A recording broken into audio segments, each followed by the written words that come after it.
વડોદરા નર્મદા ભવનમાં રેટ્રો ફિટિંગના કામ માટે 45 કચેરીઓ ખાલી કરાવાશે. ઇમારતો જર્જરિત થઈ જતા માર્ગ અને મકાન વિભાગ એક્શનમાં આવ્યું છે અને તંત્ર દ્વારા 20 દિવસમાં તમામ કચેરીઓ ખાલી કરવાના આદેશ બાદ વૈકલ્પિક વ્યવસ્થા શોધવા કચેરીના વડાઓના દમ પછાડા કરી રહ્યા છે.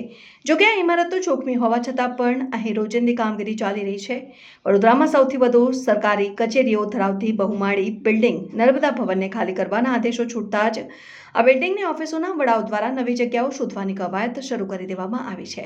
8 માળની બિલ્ડિંગ નર્મદા ભવનના સી બ્લોકમાં કુલ 45 સરકારી કચેરીઓ આવેલી છે, જેમાં ગ્રાઉન્ડ ફ્લોર પર જનસેવા કેન્દ્રથી માંડીને 8મા માળે CID ક્રાઇમની ઓફિસ અને અન્ય ફ્લોર પર અલગ અલગ ઓફિસો કાર્યરત છે. નર્મદા ભવનને ખાલી કરવાની નોટિસો જિલ્લા કલેક્ટરના આદેશથી માર્ગ અને મકાન વિભાગ દ્વારા અપાતા નર્મદા ભવનની કચેરીઓ હવે ક્યાં ખસેડવી તેવો પ્રશ્નો સર્જાયા છે ને અહીં રોજ હજારો લોકોની અવરજવર ધરાવતી અનેક સરકારી કચેરીઓ કાર્યરત છે. તે નર્મદા ભવનમાં આમ તો માર્ગ અને મકાન વિભાગ દ્વારા કામ શરૂ કરી દેવામાં આવ્યું છે અને હવે મહત્વની કામગીરી હાથ ધરાશે, એટલે 45 કચેરીઓને નોટિસો પાઠવી વૈકલ્પિક વ્યવસ્થા કરવા જણાવવામાં આવ્યું છે અને નર્મદા ભવનનું હાલ રિપેરિંગ કરવામાં આવનાર છે અને તે કામ પાયાથી હાથ ધરાનાર હોવાનું જાણવા મળ્યું છે.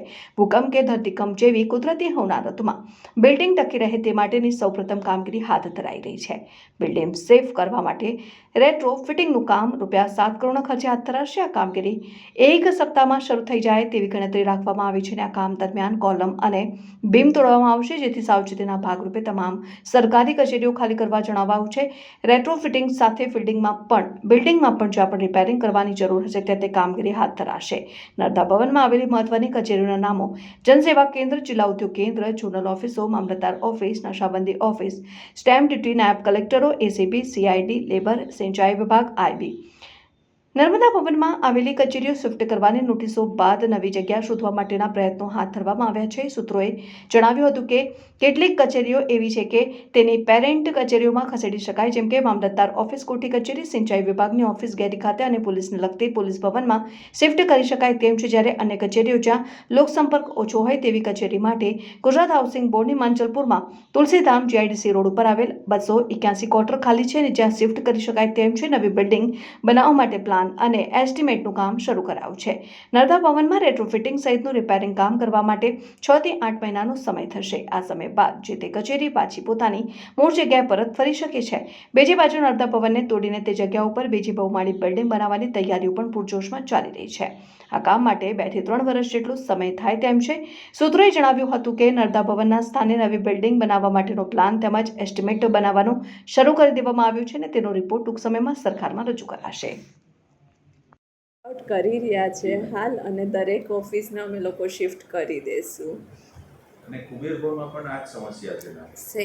સેમ કુબેર ભવનને બી શિફ્ટ કરવાના છીએ અને એનું બી વર્કઆઉટ બધું કરી દીધું છે ને નોટિસ ઓલરેડી અપાઈ ગઈ છે બધાને.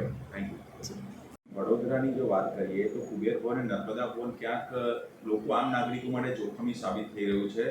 તંત્ર કામ કરે છે, હવે સ્ટેબલ એનો રિપોર્ટ શું આવ્યો છે એકચ્યુઅલી અમારા કન્સલ્ટન્સી, ડિઝાઇન ટીમ અને બીજા અધિકારીઓ અમે બધાએ સાઇટ વિઝિટો કરેલી અને સાઇટ વિઝિટ ડ્યુરેશનમાં જે કંઈ અમને સૂચના આપેલી એ મુજબ અમે રેટ્રોફિટિંગની કામગીરી ચાલુ કરેલી છે અને હાલ તમે લોકો જોઈ શકો છો કે સ્થળ ઉપર બી અમારી રેટ્રોફિટિંગની કામગીરી ચાલુ થઈ ગઈ છે.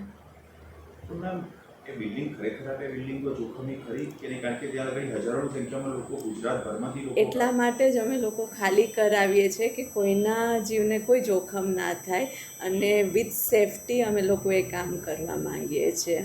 કયા પ્રકારની કામગીરી હાથ ધરાશે? કોલમ છે એમાં જેકેટિંગ થવાનું છે, બીમ છે એમાં રેપિંગ થવાનું છે, તો ઓવરઓલ બિલ્ડિંગની સ્ટ્રેન્થનિંગ વધે છે એ મુજબની કામગીરી કરીએ છીએ. તો હજી પણ આપણે જોખમી ડિક્લેર કરી છે તેમ છતાં પણ લોકો આવે છે, લોકોને શું મેસેજ આપવા માંગશો? ના, અમે ઓલરેડી નોટિસો આપી દીધી છે અને બિલ્ડિંગો આખી ખાલી થઈ જશે. કોઈ ચેલેન્જ છે? કારણ કે સરકારમાં નવી એક વાત એવી પણ આવે છે કે આખી બિલ્ડિંગ નવી બનાવવાની વાત છે, તો એ દરમિયાન કંઈક જગ્યા શોધી રહ્યા હોય?